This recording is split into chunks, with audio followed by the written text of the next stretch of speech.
Capítulo 4. La suficiencia, la sorprendente verdad. Cuando dejas de intentar obtener más de lo que necesitas, se libera un océano de energía que hace la diferencia con lo que sí tienes. Cuando haces la diferencia con lo que tienes, esto se multiplica. Han pasado casi 10 años desde mi primer encuentro con el pueblo indígena Achuar de Ecuador, pero todavía recuerdo la experiencia de conocerlos y estar entre ellos por primera vez, una experiencia completamente diferente comparada con mi primer encuentro con el hambre y la pobreza de la India. En la selva tropical con los Achuar vi a gente que era próspera de un modo natural. No tenían ningún tipo de ventaja competitiva que los hiciera prosperar. No era gente próspera a expensas de alguien más. No habían vencido a nadie en nada. Eran prósperos en la manera de tratarse a sí mismos y a los demás, viviendo de manera congruente con las leyes verdaderas, las leyes invariables del mundo natural, que en última instancia nos gobiernan a todos. La suya era una cultura en la que no había dinero. El dinero fue algo que encontraron cuando se aventuraron a salir de la selva. Para ellos era una cosa rara, una cosa auxiliar que no formaba parte de su vida diaria, ni siquiera de su conciencia, sin dinero, sin posesiones, sin acumulación de bienes y sin tener ninguna de las comodidades de nuestro estilo de vida occidental. Aún así, no parecía que tuviesen algún tipo de escasez, carencia o miedo de que no hubiese suficiente de lo que necesitaban. No había afán para conseguir más, ni resignación o creencia de que estaban viviendo vidas de estrechez. Vivían, y todavía lo hacen, en la experiencia y la expresión del tener bastante, lo que yo llamo suficiencia. En lugar de buscar más, ellos apreciaban y administraban de manera razonable lo que ya tenían. De hecho, en la actualidad sus esfuerzos consisten en proteger lo que existe, la selva tropical, como un recurso para todos nosotros. Para los Achuar, el bienestar consiste en presenciar la plenitud y la riqueza del momento y en compartirlas. Es posible para quienes vivimos en culturas fundadas en el dinero encontrar la misma ecuanimidad y libertad en nuestro propio ambiente y con el dinero. Algunas de las más grandes y sorprendentes lecciones que he aprendido acerca de la suficiencia y de nuestra relación con el dinero las aprendí de gente con poco o ningún dinero, como los Achuar, o de gente que enfrenta tremendas dificultades para sobrevivir en situaciones que difícilmente podemos imaginar. Una de estas lecciones tuvo lugar en una aldea en Senegal. Senegal es un pequeño país costero en la punta occidental más extrema del continente africano. En los primeros tiempos del comercio de esclavos era una próspera colonia francesa. Y todavía podemos apreciar los históricos castillos de los propietarios de esclavos con sus calabozos, ahora atracciones turísticas y monumentos melancólicos al salvajismo humano y económico de la época. Gran parte de Senegal está cubierta por el ancho del desierto del Sahel, el cual se expande cada año más hacia el mar. El Sahel es un territorio muy duro, no propicio a la vida, ni siquiera las plantas y animales que viven típicamente en ambientes desérticos. La arena es fina como polvo, de un tono anaranjado pálido. Es tan fina y penetrante que prácticamente cubre todo lo que se encuentra a las orillas del desierto: las calles, las casas, las plantas, los caminos e incluso la gente. Nos encontrábamos ahí 18 entre donantes y dirigentes del Hunger Project para reunirnos con la gente de una aldea ubicada en el desierto a varias horas de distancia, con el propósito de hablar sobre su necesidad de encontrar una nueva fuente de agua o bien un nuevo lugar donde vivir. A medida que nuestros choferes conducían los vehículos hacia el pueblo y se internaban en el desierto, nos fuimos cubriendo de esta finísima arena que se iba depositando en nuestros pulmones a cada respiración. Conforme avanzábamos en el difícil camino y nos internábamos en aquel viento anaranjado, veíamos cada vez menos gente, plantas y vida animal, y muy pronto no quedó nada más que tierra árida. Hacía calor y el clima era seco, cerca de 95 grados Fahrenheit. Yo llevaba un sombrero y me tapaba la cara con un pañuelo para no respirar la arena. El desierto era tan inhóspito que parecía inconcebible que alguien pudiera vivir en ese clima. Anduvimos por un camino irregular y sin asfaltar durante un rato. Luego, el camino desapareció entre la arena y nuestros choferes senegaleses comenzaron a manejar en pleno desierto, guiados tan solo por una brújula. Conocían bien el desierto. Llegó un momento en que su jefe, cuyo vehículo encabezaba la caravana, se detuvo y apagó el motor. Luego, los dos que lo seguían hicieron lo mismo. Nos paramos a escuchar y después de un rato pudimos percibir el débil sonido de unos tambores. Nuestro jefe de los choferes sonrió, encendió el motor y comenzó a manejar dirigiéndose hacia el sonido de los tambores. Conforme avanzábamos, los tambores se oían cada vez más fuerte y pronto pudimos ver en el horizonte unas pequeñas figuras que se movían. Al aproximarnos nos pareció que se trataba de algún tipo de animal. Finalmente, al estar más cerca, vimos que se trataban de niños, docenas de niños corriendo hacia nuestros vehículos llenos de entusiasmo. Aquí estábamos, en un lugar que no mostraba señales de vida, recibidos por niños eufóricos y animados, desbordantes de vitalidad y energía. Lágrimas brotaron de mis ojos y pude ver que mis compañeros de viaje estaban igualmente conmovidos por esta jubilosa bienvenida. Los más pequeños seguían corriendo hacia nosotros y más allá de ellos, a la distancia, había dos grandes baobabs, solos en medio de esa desolada vastedad. El baobab es un árbol que puede crecer casi sin agua y que ofrece sombra y un refugio contra el viento para la gente que vive en el desierto. Frente a nosotros, bajo la sombra de los dos baobabs, se encontraban reunidas cerca de 120 personas. Unos tamborileros estaban en el centro, rodeados por la muchedumbre, y pudimos ver que dentro del círculo algunas mujeres estaban bailando. A medida que nos acercábamos, los tamborileos llenaron el aire con vibrante energía y la celebración cobró mayor intensidad. Recogimos a algunos niños y les dimos un paseo en nuestros autos. Otros nos acompañaron corriendo. Parecía que esta increíble escena había surgido de la nada, y sin embargo, ahí estaban hombres, mujeres y niños bailando, tocando los tambores, animando, aplaudiendo y gritando saludos de bienvenida a nuestra pequeña delegación. Salimos de nuestros vehículos y docenas de mujeres corrieron hacia nosotros vestidas con hermosa ropa tradicional de Senegal, con tocados y largos boubous de algodón, que son unos vestidos largos, sueltos y coloridos. Los tambores redoblaban, los niños gritaban, las mujeres chillaban de alegría, los hombres cantaban. Fue una bienvenida como ninguna otra. Parecían saber que yo era la líder y me jalaron hacia el centro del círculo, donde las mujeres bailaban a mi alrededor y conmigo. Me llevó la energía de ese momento y movía mi cuerpo en sintonía con los de las mujeres en un ritmo natural y liberador. Me aclamaron y aplaudieron. Mis compañeros de viaje nos alcanzaron y bailamos y aplaudimos y reímos juntos. El tiempo y el espacio parecían haberse detenido. El clima ya no se sentía ni caliente ni seco. No había más viento ni arena. Todo eso desapareció y nos vimos envueltos en la celebración. Éramos uno. De pronto los tambores pararon. Era tiempo de que empezara la reunión. La gente se sentó en la arena. El jefe se presentó y me dirigió sus comentarios.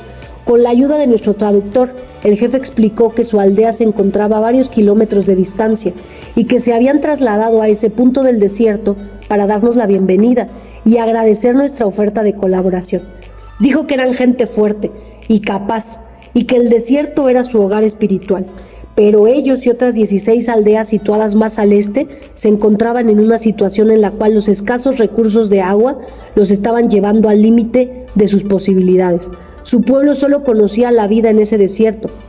Era gente orgullosa de su tierra, pero sabían que no podían continuar si no se solucionaba la situación del agua. Los servicios del gobierno no llegaban a esos pueblos, ni siquiera en tiempos de crisis. Era gente analfabeta, que no estaba registrada en el censo, ni siquiera podían votar. Tenían poco o ningún reconocimiento de parte de su gobierno. Poseían una tremenda resiliencia, pero sus pozos estaban ya casi secos y sabían que debían cambiar su manera de pensar actual si querían superar la siguiente temporada de sequía. Eran musulmanes y al sentarnos en un círculo a discutir la situación, fueron los hombres quienes hablaron todo el tiempo. Las mujeres no se encontraban en el círculo principal, sino en un segundo círculo donde podían escuchar y ver, pero no hablar. Podía percibir el poder de las mujeres que estaban detrás de mí y tuve la sensación de que iban a resultar fundamentales en la resolución del problema. En esta tierra árida y anaranjada, encontrar una solución parecía imposible, aunque la actitud, la resiliencia y la dignidad de esta gente atestiguaban algo diferente. Debía haber una manera de salir de esta situación y la descubriríamos juntos. Luego pedí reunirme a solas con las mujeres. Resultaba una petición extraña para esta cultura musulmana, en la que los mulás y los jefes tenían el poder para hablar en nombre de todos. No obstante, lo permitieron. Las mujeres de mi grupo y las mujeres de la tribu se reunieron sobre la tierra caliente y se acercaron las unas a las otras. Nuestro traductor era un hombre y los mulás permitieron que se uniera a nosotras. En este círculo de mujeres tribales, varias asumieron el liderazgo y hablaron de inmediato, diciendo que les quedaba claro que había un lago subterráneo debajo de esa área desértica. Podían sentirlo, sabían que estaba ahí, lo habían percibido en visiones y necesitaban nuestra ayuda para obtener el permiso de los hombres con el fin de cavar un pozo lo suficientemente profundo y llegar así hasta el agua. Los hombres no lo habían permitido hasta ahora, ya que no creían que hubiera agua ahí, y tampoco querían que las mujeres realizaran este tipo de trabajo. En sus tradiciones solo se permitía cierto tipo de labores a las mujeres. Tejer y trabajar la tierra estaban permitidos, planear y excavar pozos no. Las mujeres hablaban con fuerza y vitalidad convincentes. Me quedaba claro que sabían lo que sabían y que les podía confiar la tarea de encontrar agua. Todo lo que necesitaban era el permiso de los hombres para seguir su instinto. Esa era la ayuda que necesitaban del exterior. Eso era lo que necesitaban de nosotros. Había una avalancha de energía colectiva y de compromiso. Miré a mi alrededor. El calor era abrasador. Había cientos de moscas.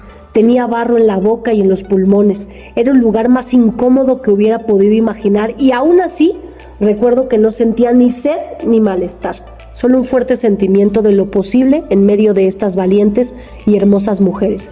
Al salir rumbo al desierto del Sahel, temía encontrar gente desesperada, hambrienta, enferma y pobre. Esta gente definitivamente necesitaba más comida y agua, pero no eran pobres, no era gente resignada. Estaban ansiosos de encontrar una solución a este desafío y ardía en ellos el fuego de lo posible. Eran un pozo de fuerza, un tesoro de perseverancia e ingenio. Querían nuestra colaboración, no limosnas, ni dinero, ni comida. Y lo que nosotros les trajimos fue respeto y una colaboración igualitaria. Después de mucho deliberar, tanto con los hombres como con las mujeres, acordamos con los mulás y los jefes del pueblo que comenzaríamos el trabajo con las mujeres, puesto que ellas habían tenido la visión. Los hombres estuvieron de acuerdo en permitir que las mujeres comenzaran a cavar el pozo con nuestra colaboración. Durante el siguiente año, la comunidad racionó cuidadosamente sus reservas de agua, mientras las mujeres cavaban usando herramientas con sus manos, así como el equipo simple que les ofrecimos. Cavaban cada vez más hondo, cantando y tocando los tambores, y cuidando unas a otras a los hijos mientras trabajaban, sin dudar jamás de que allí había agua. Los hombres observaban escépticos, no obstante permitieron que el trabajo continuara. Las mujeres en tanto tenían todo menos dudas. Estaban seguras de que si cavaban lo suficientemente hondo, encontrarían el agua. Y así fue. Lograron alcanzar el lago subterráneo de sus visiones. Desde entonces, los hombres y las mujeres han construido un sistema de bombeo y una torre de agua para su conservación. Y en la actualidad, no solo una, sino 17 aldeas cuentan con agua. Toda la región se transformó. Los grupos encabezados por las mujeres se convirtieron en centros de acción en todas esas aldeas. Hay sistemas de riego y granjas de pollos. Hay clases de alfabetización y negocios de batik. La gente está prosperando y son miembros activos de su país. Actualmente enfrentan nuevos desafíos y lo hacen con la misma dignidad y compromiso. Las mujeres son ahora una parte respetada de la comunidad, tienen más acceso al liderazgo y la tribu está orgullosa de que su propia gente, su propio trabajo y la tierra en la que viven hayan sido la clave para su propia prosperidad. La suficiencia, reclamando el poder de lo que ya existe. Bajo cualquier circunstancia, cada uno de nosotros es libre de dar un paso atrás y abandonar el escenario mental de la escasez. Y una vez que abandonamos la idea de la escasez, descubrimos la sorprendente verdad de la suficiencia. Por suficiencia no me refiero a la cantidad de las cosas. La suficiencia no se encuentra a 2 pasos más allá de la pobreza o a 1 menos de la abundancia. No se trata ni de lo que casi bastante ni de lo más que bastante. La suficiencia no es una cantidad en lo absoluto, es una experiencia, un contexto que generamos, una declaración, una certeza de que hay bastante y de que somos suficientes. La suficiencia reside en cada uno de nosotros y podemos exteriorizarla.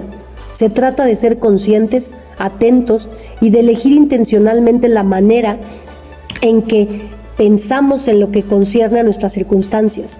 En nuestra relación con el dinero consiste en usar el dinero de modo que exprese nuestra integridad, de usarlo de una forma que exprese el valor y no que lo determine.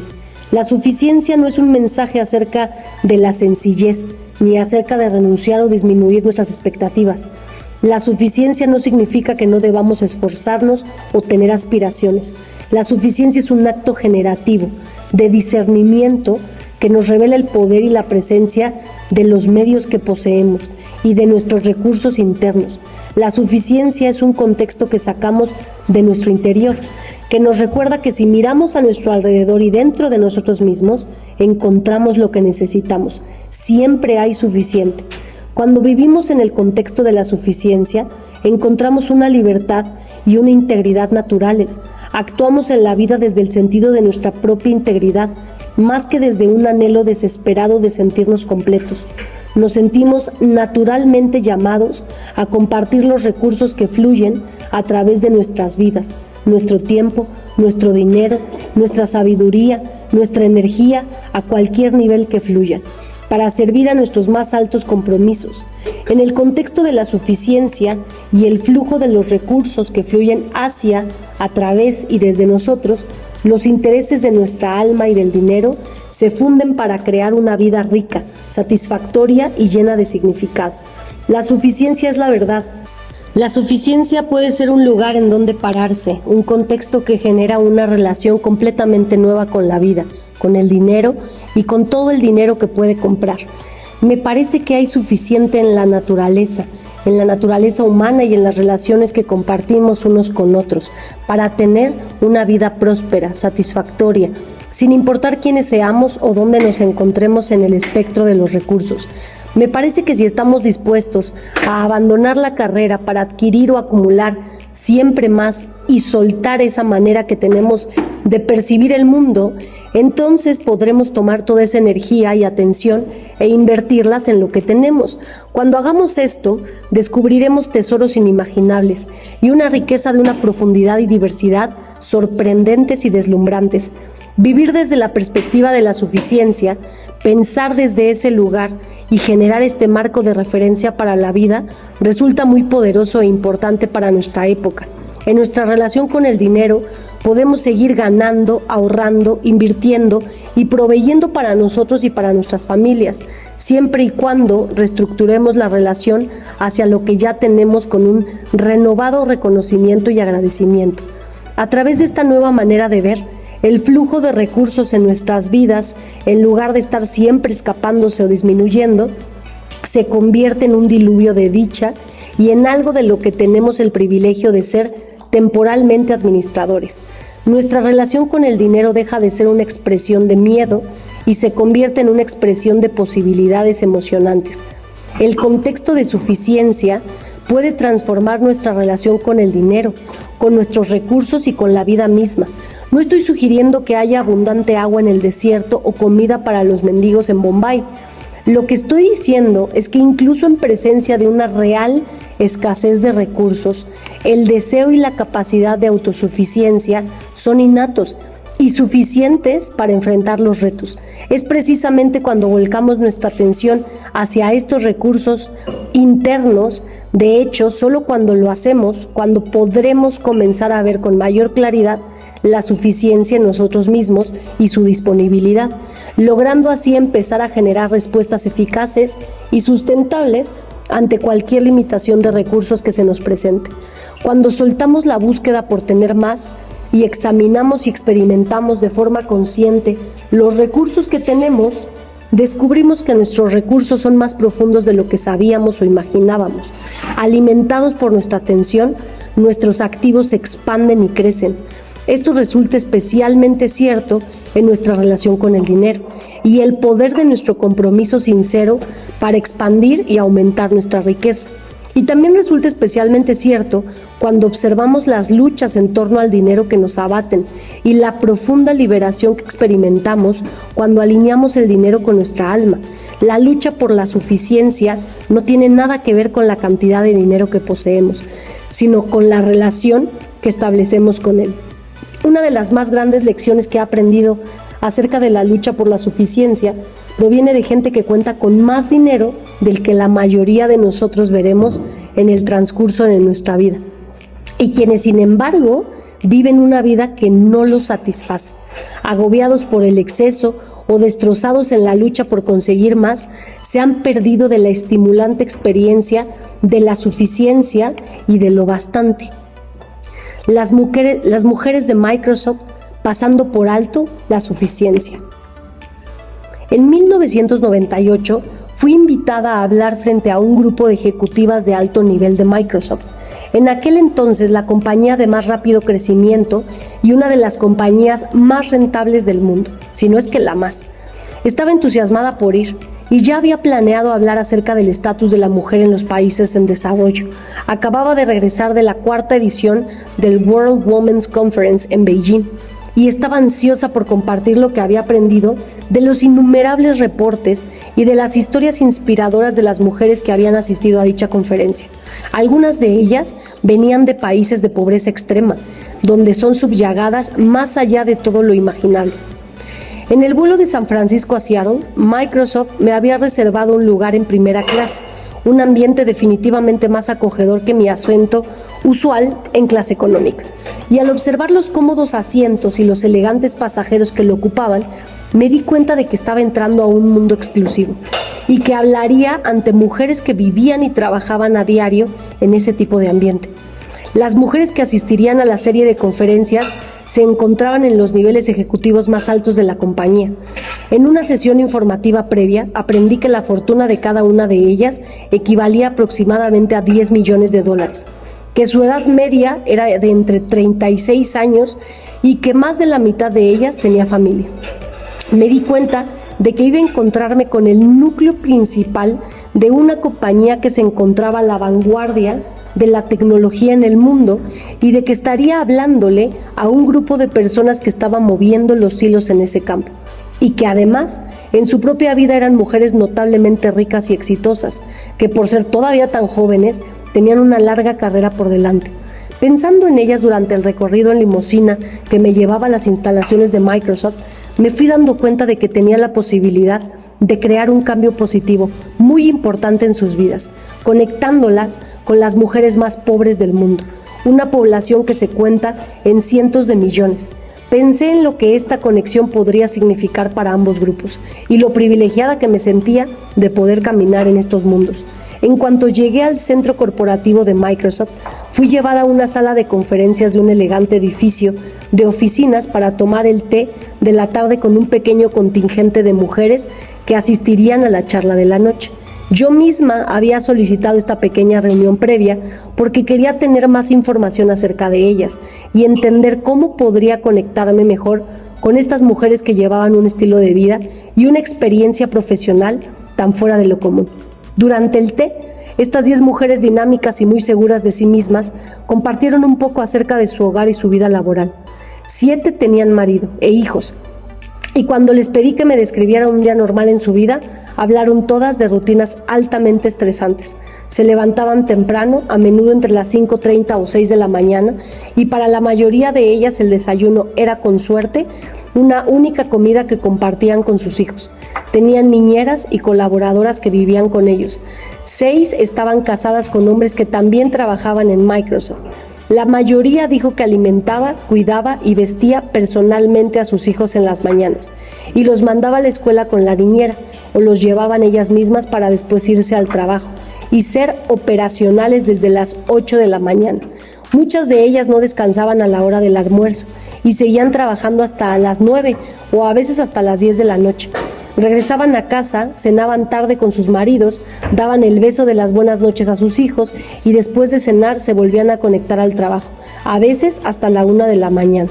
Al día siguiente, que para muchas era apenas unas cuantas horas después, esta rutina se repetía. Muchas alimentaban un remordimiento silente. Cada día prometían regresar a casa más temprano, dormir más horas, hacer más ejercicio, hacer las cosas de las que se estaban perdiendo en su vida, y cada día fallaban y no lograban progresar con respecto a estos compromisos. A continuación les pregunté sobre sus fines de semana. La mayoría pasaban los sábados en la oficina. Algunas veces se tomaban un descanso para asistir al recital de danza o al partido de fútbol de sus hijos, pero de no ser así, normalmente permanecían en la oficina hasta las 5 o 6 de la tarde. Les pregunté sobre los domingos. La mayoría dijo que se quedaba en casa, aunque admitían sentirse atraídas por la computadora más que por cualquier otra actividad y que a menudo trabajaban por lo menos la mitad del día. Cada día, cada semana, cada mes, prometían a sí mismas, a sus maridos y a sus hijos que una vez acabado el siguiente proyecto o cumplido con la siguiente fecha de cierre, estarían más tiempo en casa, serían más disponibles y tendrían relaciones más cariñosas con sus hijos. Sin embargo, esto rara vez ocurría y estas promesas incumplidas alimentaban una creciente frustración. Este patrón de vida en el trabajo y en la familia era más la norma que la excepción entre sus colegas, según dijeron.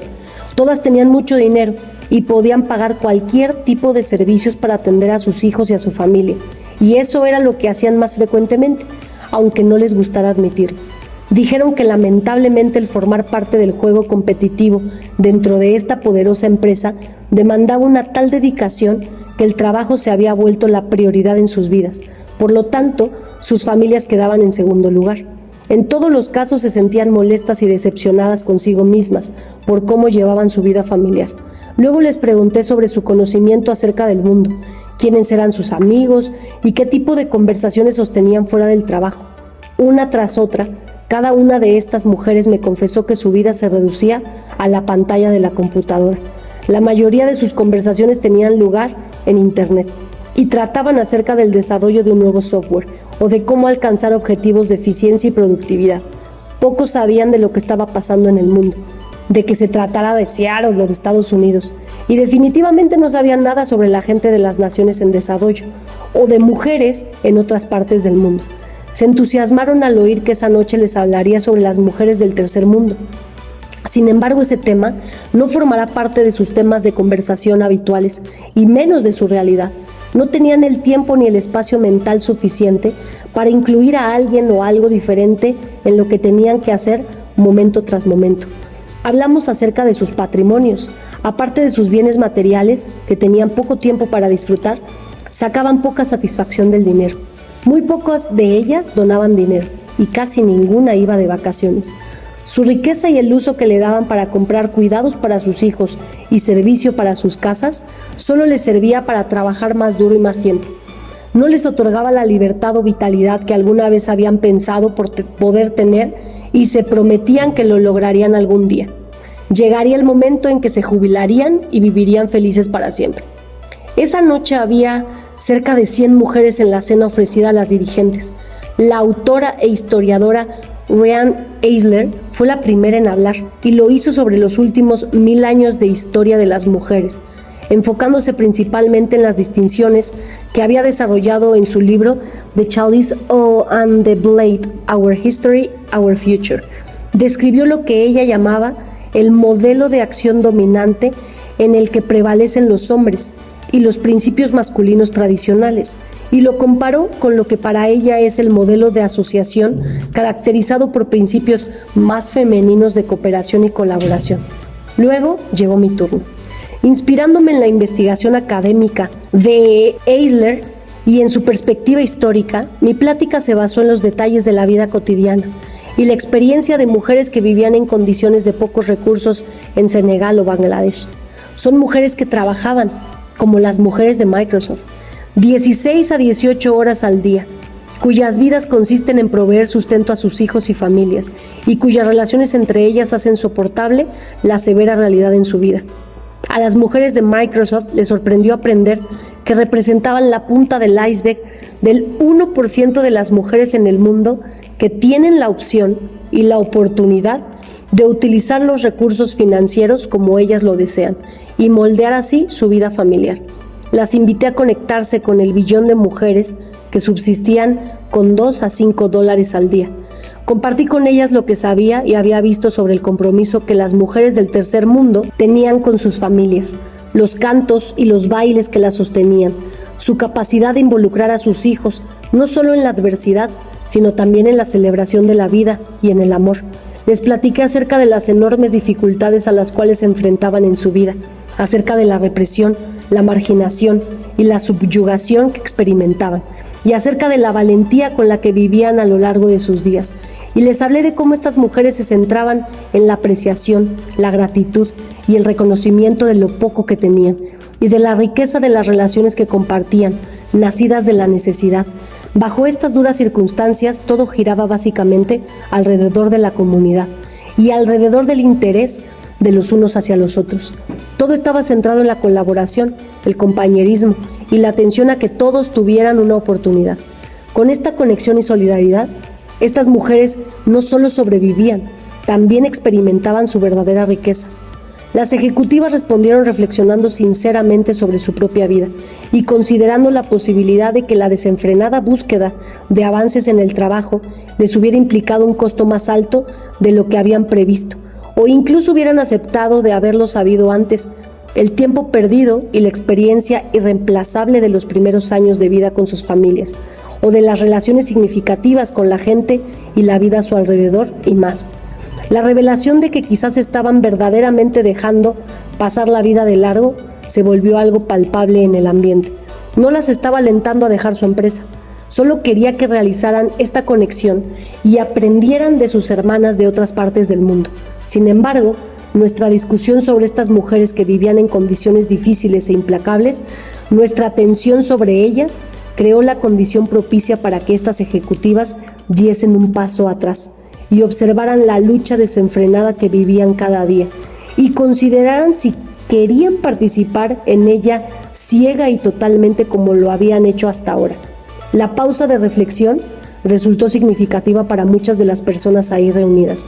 En ese momento fueron capaces de suspender su indiscutida lealtad a la búsqueda de más dinero, más estatus en la compañía, más logros, y de examinar la resignación que sentían respecto al dominio que esta búsqueda tenía sobre sus vidas.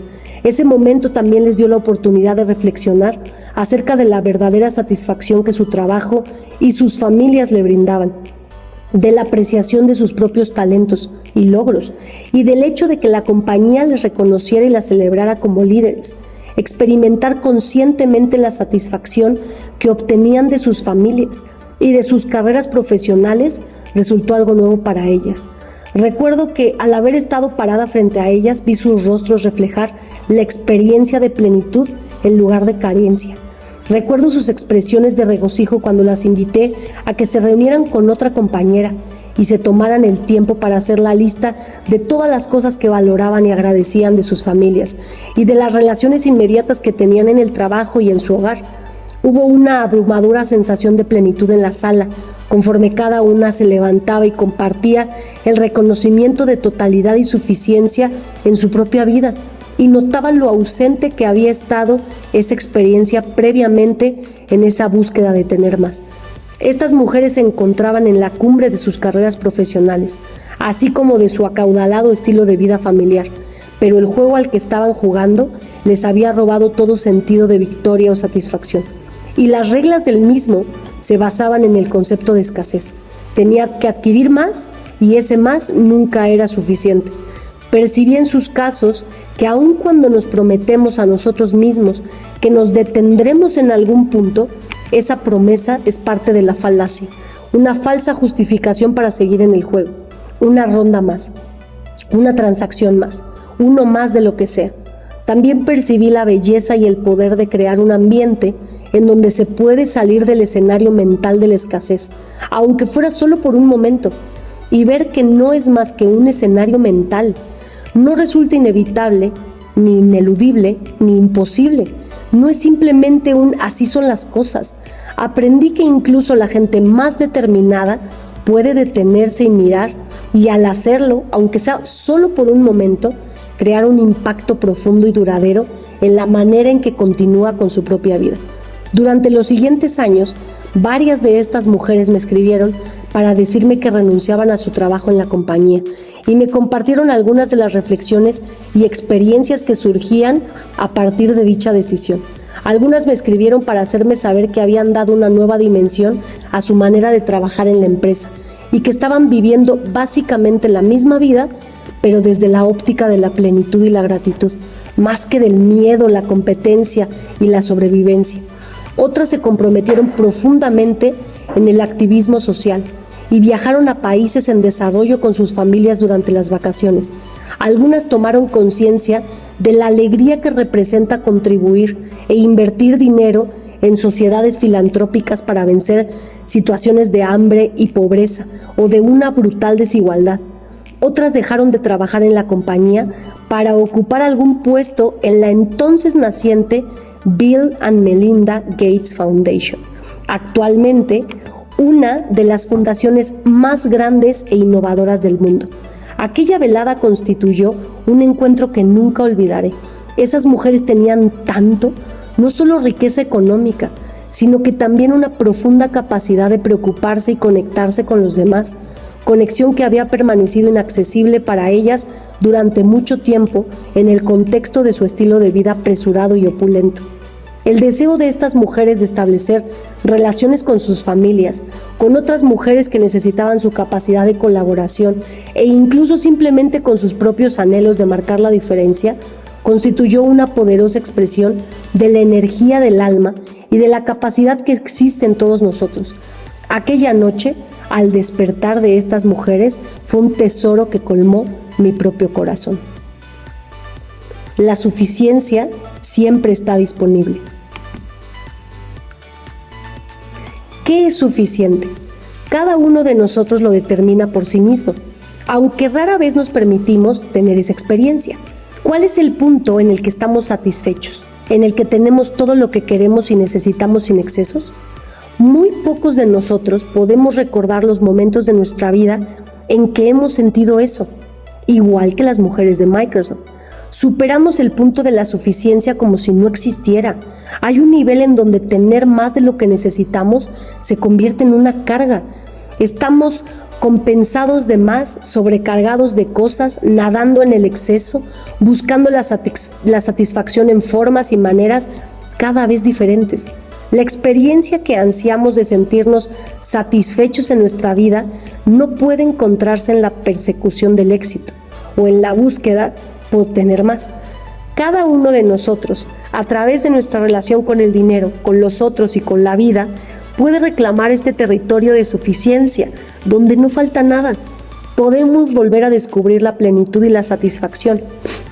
La mejor maestra de la suficiencia es la naturaleza y las leyes naturales de la tierra, leyes que no tienen enmiendas, leyes que no se discuten en el Senado. Estas son las leyes bajo las cuales vivimos, las aceptemos o no. La gran ambientalista Dana Meadows dijo que una de las principales leyes en el mundo es la ley de lo suficiente. La naturaleza, escribió alguna vez, dice que tenemos justo lo que hay y nada más.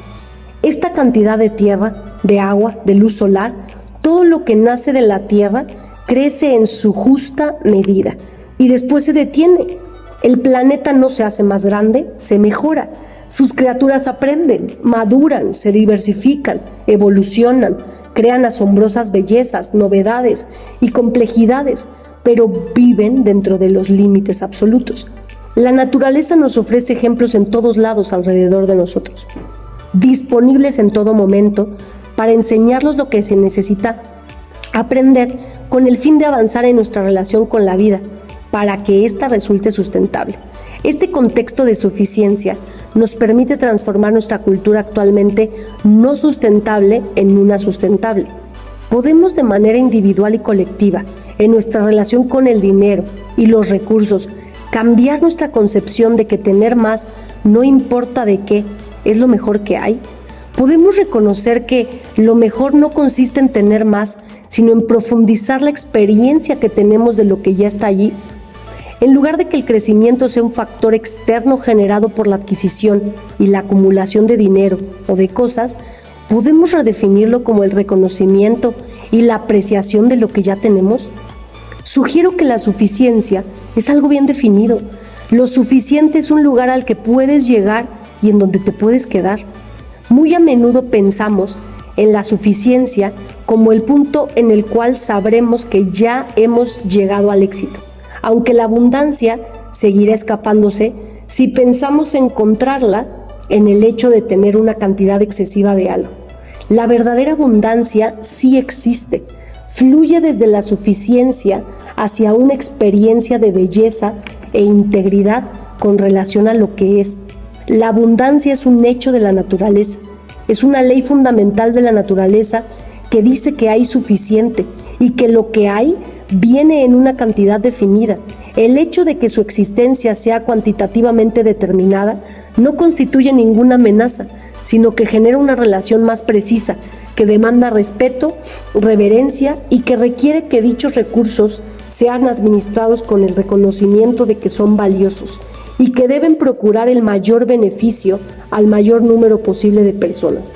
Puedo ver en el movimiento ambientalista que la búsqueda de la sustentabilidad podría encontrarse de una forma más correcta si tomáramos conciencia y reconociéramos que tenemos lo que necesitamos, en lugar de denunciar que lo que tenemos está desapareciendo y que tenemos que salvarlo. Sería más correcto reconocer que tenemos lo que necesitamos, ni más ni menos de lo que nos hace falta, y que por lo tanto debemos utilizar estos recursos para mejorar las cosas. Debemos saber de que se trata de recursos preciosos que vienen en cantidades limitadas, pero suficientes. Esta manera de ver las cosas, congruente con las leyes de la naturaleza, ofrece un nuevo conjunto de principios o suposiciones para crear toda una nueva cultura alrededor del dinero. Nos enseña cómo ser gestores del dinero en lugar de ser personas que solo lo acumulan. Nos enseña cómo llevar la calidad e inteligencia al uso de nuestros recursos financieros bajo formas que reflejan nuestra riqueza interna, en lugar del vistoso despliegue de riquezas externas. De esta forma, independientemente que uno sea billonario estadounidense o campesino guatemalteco, madre soltera o gerente de la clase media, la experiencia de tener bastante, de la suficiencia y de la gestión respetable de los recursos financieros y de otro tipo, redefine la vida de tal forma que la suficiencia y la plenitud se vuelven disponibles para todos. No hay sacrificio en esto, hay satisfacción. La suficiencia como forma de ser nos ofrece una enorme libertad personal y muchas posibilidades. En lugar de que los mitos de la escasez nos digan que la única manera de percibir el mundo es no hay suficiente, más es mejor y así son las cosas, la verdad de la suficiencia afirma que hay bastante para todos. Y el saber que hay bastante nos inspira a compartir, colaborar y contribuir. Puede que por la forma en que administramos nuestra vida y el mundo no experimentemos esto todo el tiempo, pero la verdad es que sí hay bastante y que la abundancia o la riqueza real no fluye del exceso, sino del reconocimiento de la suficiencia, de la conciencia de que hay bastante.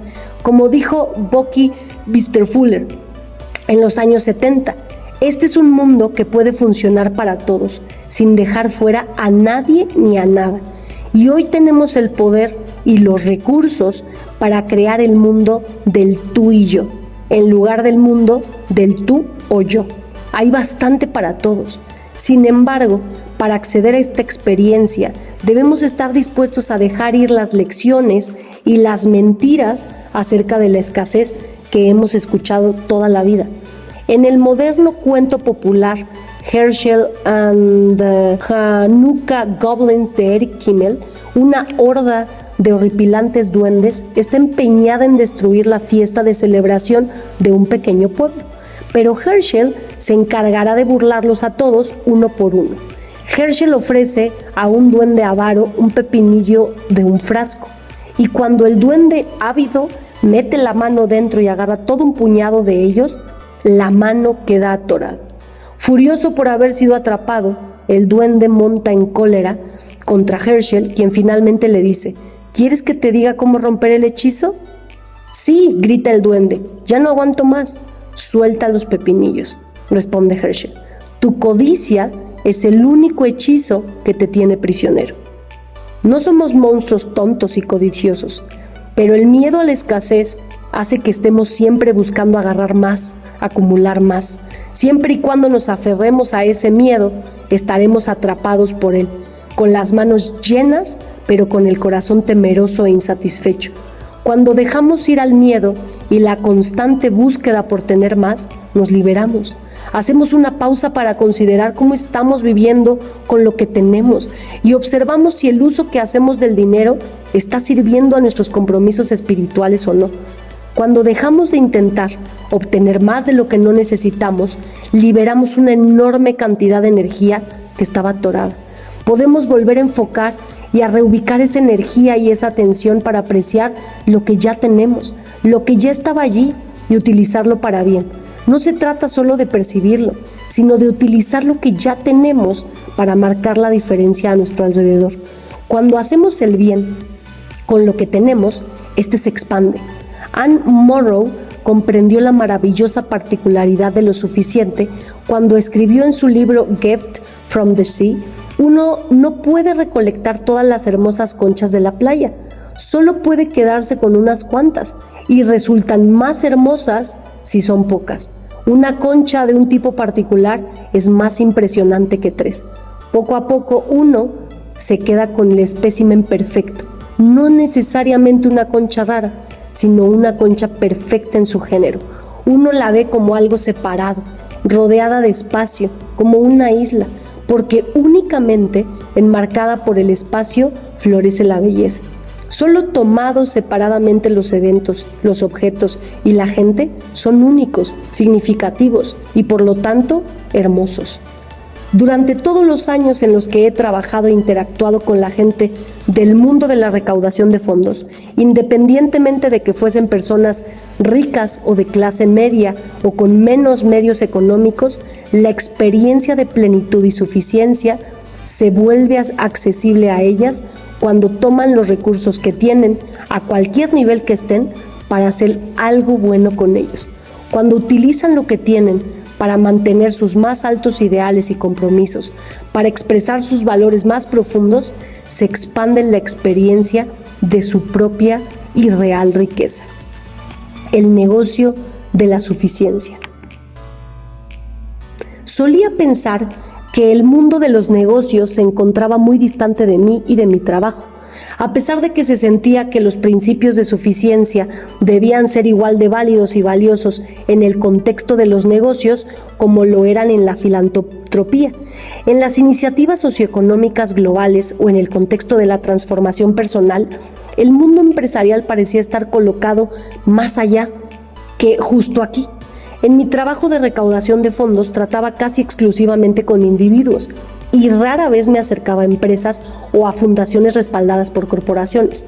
Nuestros caminos no se cruzaban y al mismo tiempo había sido testigo de que cuando la energía de los negocios y las empresas está fundada en los principios de la suficiencia, conduce al éxito y al crecimiento sustentables, mientras que los fracasos notorios de los años recientes, Enron por ejemplo, ofrecían amplia evidencia de que los negocios arraigados en el obtengo lo mío y lo tengo rápido, pido, propio de la mentalidad de la escasez, solo crean inestabilidad financiera y finalmente resultan insostenibles, aun cuando las ganancias a corto plazo parezcan altamente rentables. Mientras escribía este libro, me di cuenta de que muchas de las personas que me alentaban e incitaban a hacerlo se encontraban entre los emprendedores, líderes corporativos y mentes empresariales más exitosos del mundo. Algunos eran billonarios, multimillonarios y otros eran altamente reconocidos por su sabiduría en materia de negocios, economía y dinero. Nuestras vidas se intersectaban fuera del campo empresarial a través de intereses mutuos como activistas y filántropos, y nos considerábamos amigos. Con el paso de los años, a veces en calidad de consultora o simplemente de observadora, he sido testigo del extraordinario éxito de negocios donde la suficiencia había sido adoptada como principio rector, donde el uso de los recursos se hacía de manera creativa y eficaz, combinando la responsabilidad social con el compromiso profundo de servir y ofrecer calidad. Estoy hablando de negocios en países como Japón, Inglaterra, Suecia, Alemania, Estados Unidos y en otros ambientes altamente competitivos que no han abandonado la búsqueda del beneficio ni su compromiso de aumentar su participación de mercado. Simplemente han perseguido sus metas con una atención consciente a la integridad en el estudio de productos, en la producción, en la política de precios, el trabajo y la gestión, así como en la experiencia del consumidor. Paul Dolan, presidente de Fetzer Vineyards and Winery, es fabricante de vinos, ya de una cuarta generación, que ama ese sector, la tierra y el mundo de la comida y el vino. Es un ejecutivo notable y un líder innovador en cuanto al desarrollo de prácticas sustentables para su compañía y su industria, además de ser un filántropo activo y un socio comprometido con nuestro trabajo de preservar las selvas tropicales. Paul invitó a varios de nosotros, todos socios al igual que él, en el trabajo que realiza de Pachamama Alliance en relación con la preservación de las selvas tropicales, a que lo visitáramos un día en los Fetzer Vineyards en Oakland, California. Quería enseñarnos la extraordinaria transformación que estaba teniendo lugar en su compañía, cambios que actualmente están haciendo eco en la industria vinícola en los Estados Unidos. Paul y sus colegas tienen una posición muy clara respecto a su relación con el dinero como un negocio socialmente responsable y rentable. La misión de la compañía incluye los siguientes compromisos. Somos cultivadores, productores y comercializadores de vinos de la más alta calidad y valor con una conciencia ambiental y social. Trabajando en armonía y con respeto por el espíritu humano, estamos comprometidos a compartir información acerca del placer de disfrutar la comida y el vino con moderación y responsabilidad. Estamos dedicados al crecimiento y desarrollo continuos de nuestra gente y nuestro negocio. Esta misión se palpa en cada centímetro de la propiedad de Fetzer y en cada una de las personas que trabajan ahí. Más que nunca, Fetzer constituye una operación ambientalmente sustentable que cultiva sus uvas de manera orgánica, demostrando a la industria que el uso de los pesticidas, los químicos y la manipulación de la tierra a través de medios no naturales ya no resulta necesario, ni siquiera viable. En campos donde las tuzas solían ser un problema, se construyeron casas para lechuzas. Las lechuzas limitan la población de tuzas de manera natural y generan belleza en toda la región con su sola presencia. En donde sea que se haya presentado algún problema con algún tipo de insectos, Fetzer ha elaborado un hogar tentador para su depredador natural. La compañía ha prestado esta misma atención a la seguridad ambiental y sustentable en cada aspecto de su negocio, desde la elaboración de vino y el mantenimiento hasta la flota de camiones eléctricos y las carretillas utilizadas para remover la tierra. La compañía lucha para obtener dentro de un concepto de integridad ambiental. En cada fase del proceso para llevar el vino al mercado, Paul y sus colegas están creando prácticas ambientalmente sustentables que honran la tierra y que también están produciendo espectaculares vinos de excelencia y buen gusto. Su amor por la tierra, la gente y la industria y su compromiso hacia la responsabilidad y la moderación para los ciudadanos que disfrutan del vino inspiraron a todas las personas de nuestro grupo. El espíritu con el que dirigía el negocio era deslumbrante y lo que resultaba todavía más poderoso era su compromiso absoluto en demostrar la suficiencia de la tierra, las plantas, los animales, los insectos y todo el ciclo natural si se le honra, cuida y comprende. Finalmente, lo que llama realmente la atención de sus colegas y competidores y del mundo es el creciente éxito financiero de Fetzer Vineyards. Los viñedos son el país de las maravillas de las prácticas ambientales sustentables. Los vinos son de la más alta calidad y cada año los ingresos satisfacen y exceden las expectativas. Paul está ahora comprometido en utilizar el ejemplo de sus tan premiados vinos y sus rentables prácticas empresariales para transformar toda la industria en Estados Unidos y en el mundo. Al convivir con este hombre amable y fino, pude percibir la profundidad con la que abraza los principios de la suficiencia y cómo está creando un espacio y un diálogo en la industria en la que esos principios se funden con la rentabilidad. En la actualidad, las empresas socialmente responsables se encuentran por doquier, son pioneras y demuestran nuevas prácticas para ganar dinero de manera honorable, sin agotar irrevocablemente los recursos del mundo.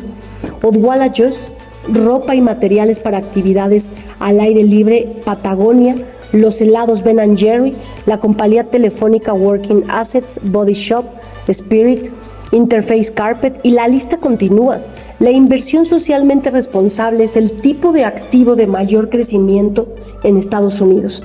En todos lados existen oportunidades para vivir en el ámbito de la suficiencia y elegir conscientemente productos y servicios que respetan los recursos y honran el concepto de suficiente.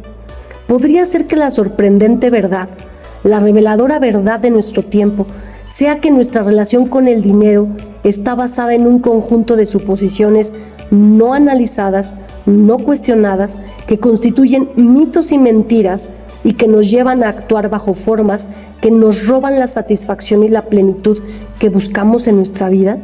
Podría ser que la clave para transformar una economía y una cultura desenfrenadas y no sustentables, así como una época casi aterradora en nuestra civilización, radica en confrontar y adoptar la sorprendente verdad de que hay suficiente, de que tenemos suficiente, de que somos suficiente y de que en el corazón de cada circunstancia existe esa posibilidad y esa oportunidad. En los siguientes capítulos estableceremos los principios de la suficiencia y los pasos hacia una vida basada en ella. En ese contexto veremos al dinero de una nueva forma. Lo veremos como un flujo, como agua, en lugar de verlo como una cantidad estática de algo que tenemos que acumular. Veremos el poder de lo que realmente hace que las cosas crezcan con valor, profundidad, calidad y plenitud, a través de la acción y la potencia de la apreciación. Veremos cómo los recursos existentes, cuando se unen a través de la colaboración, crean una nueva fuente de prosperidad. Y veremos cómo los principios o las verdades de la suficiencia, que resultan congruentes con las leyes de la naturaleza y los instintos más profundos del hombre, pueden ser los nuevos principios rectores de nuestro tiempo.